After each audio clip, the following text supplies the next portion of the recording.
Assalamualaikum warahmatullahi wabarakatuh. Pada kesempatan kali ini saya akan melanjutkan penjelasan untuk materi uji Kruskal-Wallis. Nah, pada prinsipnya uji Kruskal-Wallis ini merupakan uji alternatif dari uji one way ANOVA, gitu ya, dimana di one way ANOVA kita memperhitungkan atau membandingkan variasi-variasi antar kelompok dengan variasi-variasi dalam kelompoknya. Nah, jadi ketika kita ingin menggunakan uji ANOVA, maka kita dihadapkan dengan syarat-syarat yang harus dipenuhi ketika kita ingin menggunakan uji ANOVA. Nah, ketika beberapa syarat tidak terpenuhi di uji ANOVA, maka kita bisa menggunakan uji alternatifnya, yaitu uji Kruskal-Wallis. Sama halnya dengan uji ANOVA, maka ada beberapa asumsi yang harus digunakan pada uji Kruskal-Wallis. Yang pertama adalah pengamatan satu dengan yang lainnya adalah independen, gitu ya. Jadi subjeknya atau sampelnya berbeda di masing-masing kelompok. Kemudian variabel yang diukur itu paling sedikit skala ukurnya adalah ordinal untuk yang dependennya. Nah, kalau di ANOVA untuk variabel dependennya skala ukurnya bisa interval ataupun rasio karena datanya data numerik.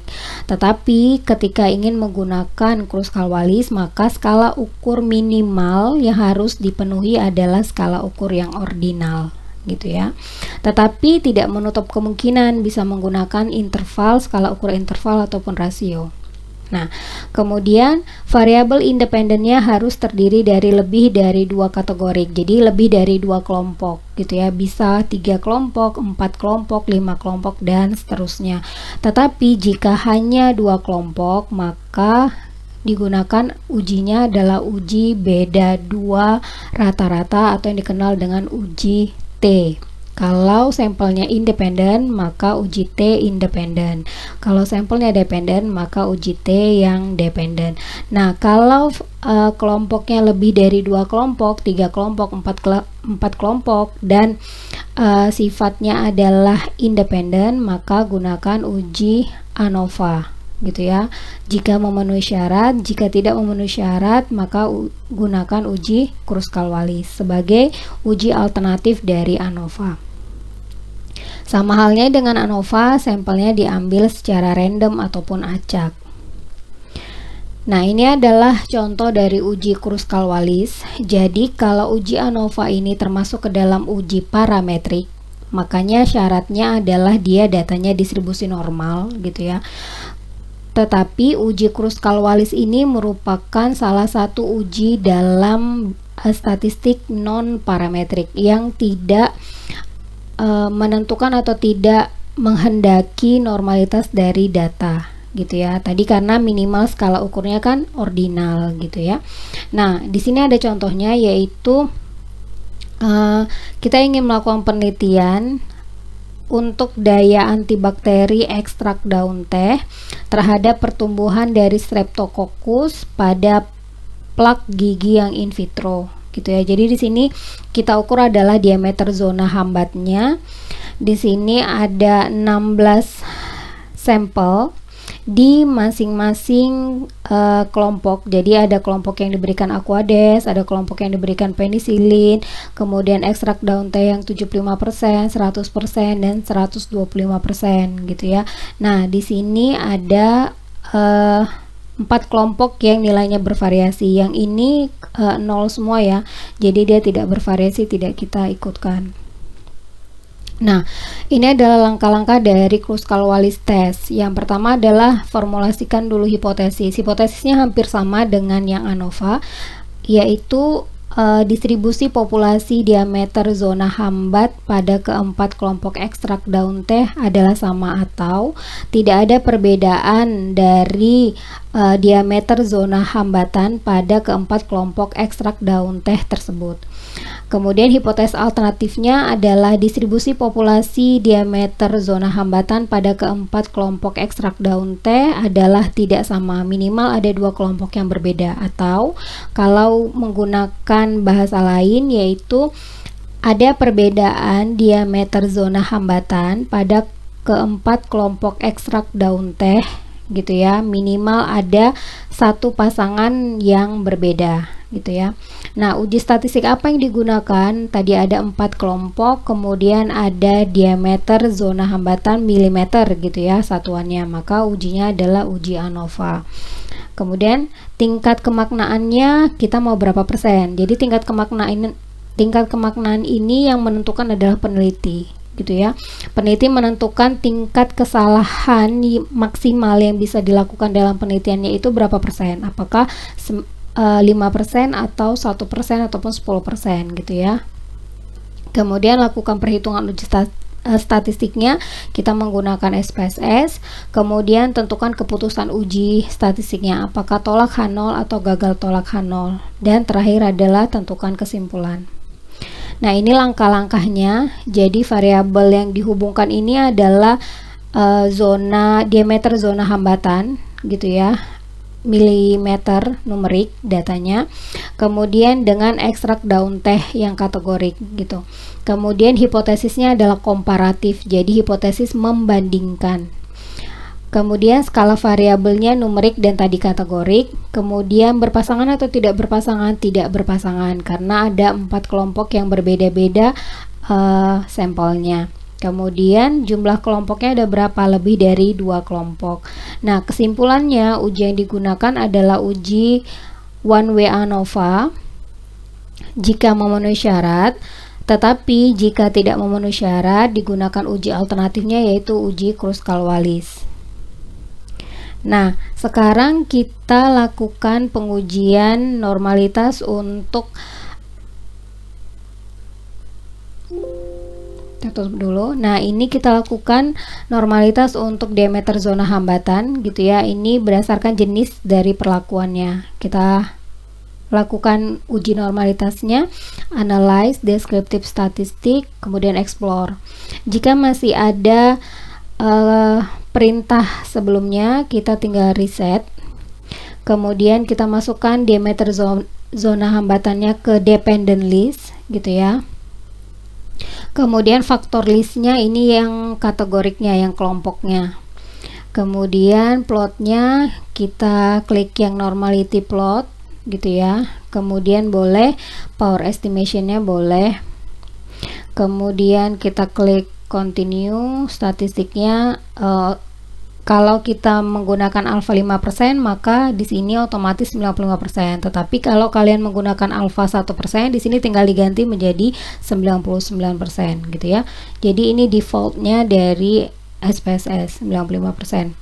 Kemudian optionnya tidak perlu karena ini missing value, kita nggak ada missing gitu ya. Kemudian klik OK.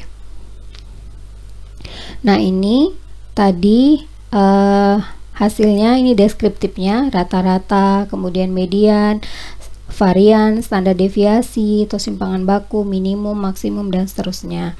Kemudian kita lihat yang di sini. Yang di sini di test of normality-nya untuk uji normalitas. Nah, kita lihat di bagian Shapiro-Wilk karena dia sampelnya kecil ya. Jadi lihat di bagian signifikannya ini. Itu menunjukkan nilai P.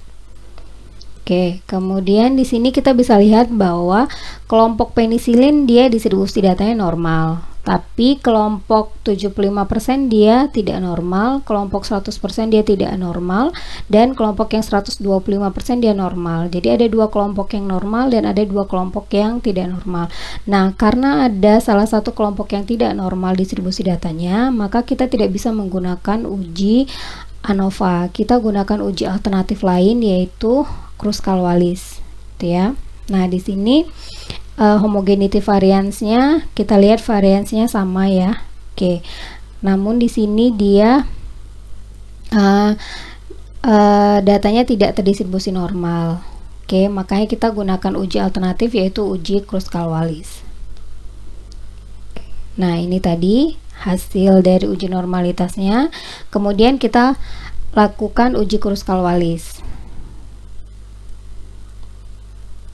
Oke.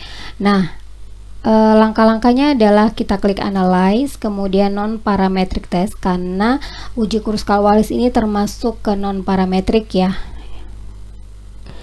Kemudian kita pilih yang independent sample. Jadi tadi kan kelompoknya independen ya, jadi kita pilih independent sample. Nah, di sini ada objektifnya. Jadi dia membandingkan distribusi di antara kelompoknya, dia non parametrik. Di sini untuk 2 atau lebih grup dari non parametrik, jadi bisa untuk 2 atau 3 kelompok gitu ya. Ini dia non parametrik test, tidak membutuhkan distribusi normal dari data kita gitu ya. Nah, sudah memenuhi. Nah, di sini dia dijelaskan secara otomatis dia membandingkan distribusi antar kelompok menggunakan, baik itu menggunakan Mann-Whitney U untuk yang 2 sampel. Jadi kalau kemarin kalian sudah belajar uji T independen, alternatifnya adalah uji Mann-Whitney, ini dia. Kemudian atau Kruskal-Wallis untuk one way ANOVA untuk K sampel. K sampel ini artinya yang lebih dari 2 kelompok tadi. Oke, dan di sini dia tesnya itu dipilih berdasarkan variasi dari data yang dimasukkan. Oke. Kemudian masuk ke fieldnya ini. Fieldnya ini gunanya untuk kita memasukkan variabel. Test field di sini itu dia ini ya, dia ordinal dan bisa juga interval atau rasio. Berarti dia di sini dependennya. Kita masukkan. Nah, grupnya di sini dia ini bisa nominal, bisa ordinal gitu ya. Kita jenis perlakuannya adalah nominal kan, kelompok 1, 2 dan seterusnya. Oke, kita masukkan di jenis perlakuan. Kemudian kita setting, kita mau apa? Choose testnya, kita mau apa? Kita mau otomatis atau kita bisa customize. Jadi kita mau customize, kita pilih yang Kruskal-Wallis one way ANOVA K sample. Oke, nanti dia akan diaktifkan yaitu multiple comparison-nya. Jadi kalau nanti Kruskal-Wallisnya signifikan, maka multiple comparison-nya akan dilakukan secara otomatis oleh SPSS. Jadi seperti ANOVA gitu ya. Post hoc testnya. Oke, ini untuk yang semua pasangan. Kemudian test optionnya, signifikan levelnya adalah 0,05, confidence intervalnya adalah 95%. Kalau sudah, kita klik run di sini, di bawah sebelah kiri, klik run, maka dia akan dikeluarkan di SPSS-nya, di outputnya. Ini dia tadi perintahnya, kemudian ini hasilnya. Nah, di sini dia sudah langsung ada keterangan ya. Jadi di sini hipotesis test summary gitu ya. Nah, hipotesis nolnya dia bilang gini, distribusi dari diameter zona hambatannya sama di seluruh kategori dari jenis perlakuannya gitu ya, dari kelompoknya tadi. Tesnya adalah independent samples untuk Kruskal-Wallis test. Kruskal-Wallis test, kemudian signifikannya dia 0,000 gitu ya, atau lebih kecil dari 0,0001 gitu ya. Nih signifikan levelnya dikasih tahunya 0,05. Keputusannya dikasih tahunya adalah reject the null hypothesis, jadi tolak H0. Kalau kita menolak H0 berarti kita menyimpulkan bahwa ada perbedaan diameter zona hambatannya itu di antara kelompok tadi. Oke, nah itu sudah selesai untuk hasil uji Kruskal-Wallisnya. Tadi langkah-langkahnya sudah dijelaskan gitu ya. Nah, ini tadi output dari SPSS-nya, dia keputusannya adalah tolak H0 gitu ya. Kemudian kita lakukan langkah lanjutan, uji lanjutan ketika Kruskal-Wallisnya berhasil menolak H0 gitu ya keputusannya. Maka kita bisa mengetahui pasangan mana saja yang berbeda dengan melakukan uji analisis multiple comparison menggunakan Dan-Bonferroni gitu ya. Jadi nanti kita bisa melihat multiple comparison-nya dari Dan-Bonferroni, nama uji post hoc testnya.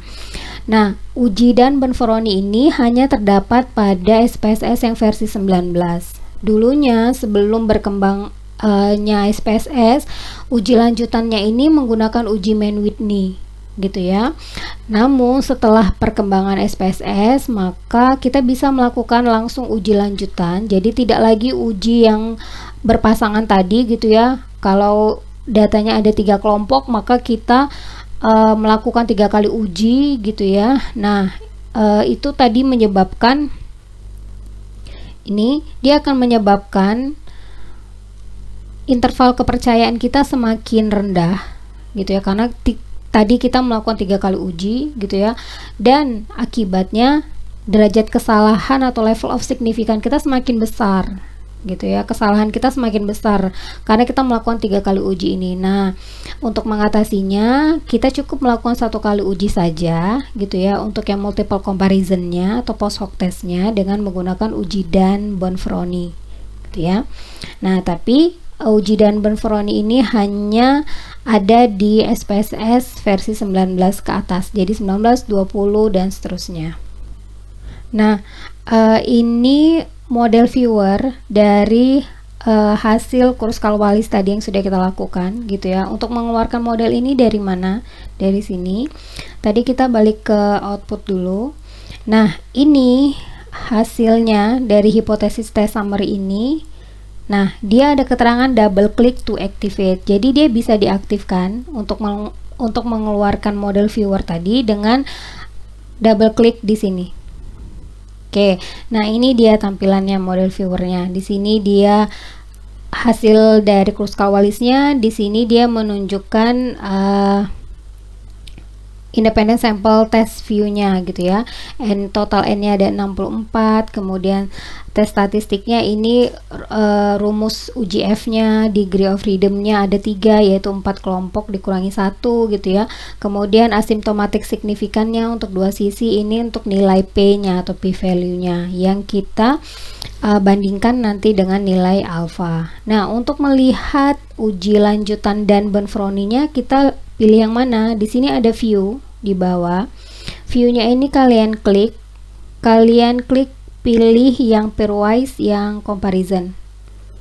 Nah, nanti dia akan menampilkan layout seperti ini gitu ya. Di sini dia menunjukkan masing-masing sampel dari rata-rata rankingnya ya, ranking rata-ratanya dari jenis perlakuan gitu ya di masing-masing sampelnya.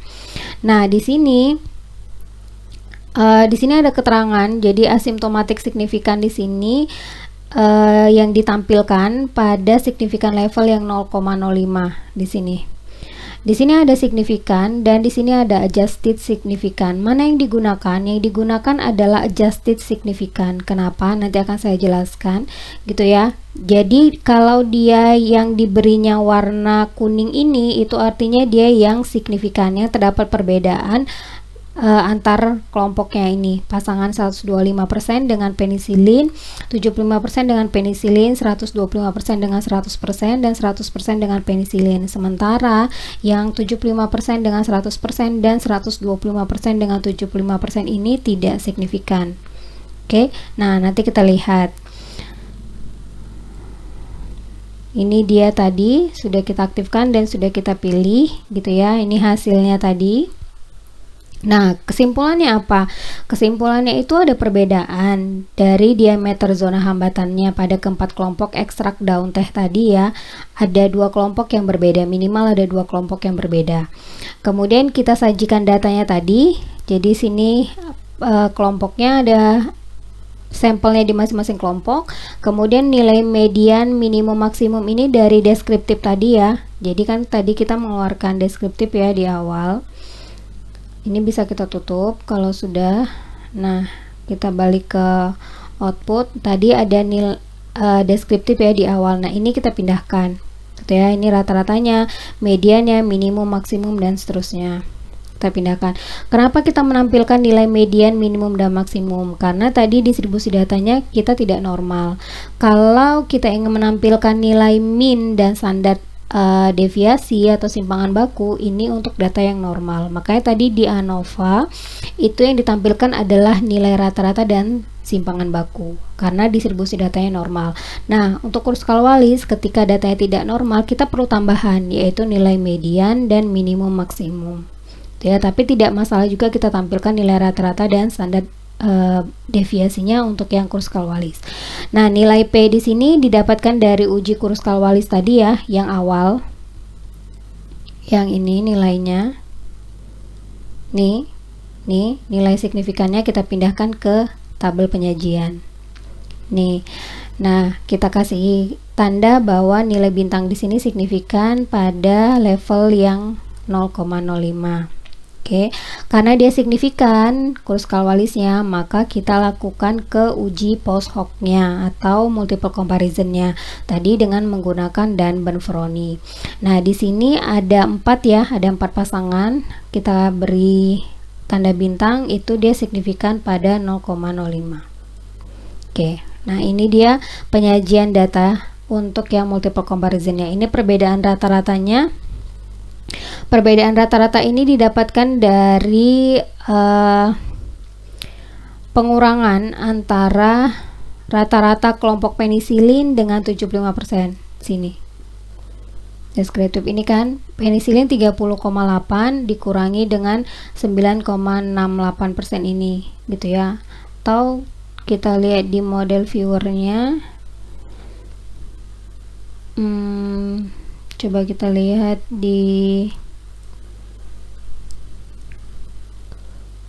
Oke, dia di sini nggak kelihatan untuk yang zona kategorikalnya, enggak, continuousnya. Nah ini nggak bisa terlihat ya di sini nilainya, dia tidak diketahui berapa pastinya gitu. Nah, jadi kita untuk mengetahui perbedaan rata-ratanya ini dengan mengurangkan antara rata-rata di kelompok penisilin dengan 75%, kelompok penisilin dengan 100% dan seterusnya. Oke, sampai seperti ini. Nah, tadi mengapa pada post hoc test atau multiple comparison atau Dan-Bonferroni kita menggunakan nilai alfa? Karena di sini ini bisa kalian lihat di bagian help di SPSS ya. Jadi nanti tinggal kalian masukkan. Jadi ini dia. Di SPSS ini ada menu help. Oke, yang bisa kalian klik minta bantuan gitu ya. Misalkan ke tutorial, jadi dia akan terhubung ke ini, tidak connect internet ya, jadi ini yang tersimpan di program filesnya SPSS. Nah, di sini ada non parametric test untuk yang pairwise multiple-nya, ini untuk yang Dan-Bonferroni tadi ya. Nah, kalau kalian klik, nah di sini dia ada keterangan. Jadi dia menggunakan Dan-Bonferroni tadi gitu ya. Caranya seperti ini. Nah, saya akan jelaskan. Nah, di sini tadi untuk menghitung atau untuk membuktikan hipotesis dari berbagai pasangan tadi yang diuji gitu ya. Di sini dia melibatkan ini. K kelompoknya, jumlah kelompoknya dikali dengan K kurang 1 dibagi 2. Jadi untuk menentukan pasangannya rumusnya seperti ini. Jadi tadi kan ada 4 kelompok, 4 dikali 4 dikurang 1 dibagi 2. Jadi dia di sini ada 6 pasangan ya. Nah, ada 6 pasangan. Nanti di sini keterangannya untuk mengontrol dari error tipe 1-nya tadi, alfanya tadi, maka probabilitas untuk menolak paling sedikit satu pasangan gitu ya. Ini dengan menggunakan nilai p-value yang adjusted gitu ya. Jadi bukan menggunakan nilai p yang biasa, tapi nilai p yang sudah di adjusted atau adjusted p-value gitu ya, yang digunakan untuk membuat keputusan di masing-masing pasangannya gitu ya. Nantinya nilai P adjusted ini tadi akan dibandingkan dengan nilai alfa gitu ya. Nah, P adjusted ini, P value adjusted ini didapatkan dari mana? Nilai P dikalikan dengan banyaknya pasangan gitu ya. Nah, jadi sebenarnya tadi nilai P yang di sini ini signifikan ini nilai P, ini adjusted signifikan ini adalah nilai adjusted P value-nya gitu ya. Ini didapatkan dari ini dikalikan dengan banyaknya pasangan tadi. K-nya dikali K kurang 1 dibagi 2 gitu ya. Jadi ada 6 pasangan gitu ya. Ini ada 6 pasangan kan. Nah, ini didapatkan dari ini dikalikan dengan 6. Gitu. Jadi kalau kalian kalikan ini dengan 6 hasilnya ini gitu ya. Ini dikalikan dengan 6 hasilnya ini. Kalau dia di sini dikasih tahunya